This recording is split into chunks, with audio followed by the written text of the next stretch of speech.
I know you all out there. I know that you have stood or knelt in churches where you didn't agree with what was being said, and you finally uttered aloud that statement I have heard so many times in newcomers classes in our church: "It all stopped making sense to me." And you weren't quoting the talking heads. You and I were saying that something wasn't right in the logic of the faith you were practicing, and so you sought out a freer step, a more reasonable approach, a more loving embrace, and maybe found it here.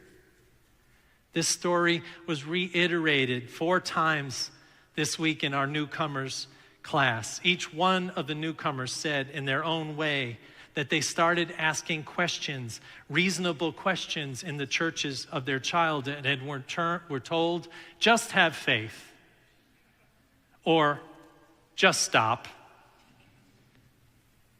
One new member said, I asked, what about the person in the far reaches of the world who never heard of Jesus? Why would they be damned forever? And was told, well, they have airplanes do leaflet drops over them, so everything will be fine. The seed of reason is planted in those questions to easy answers.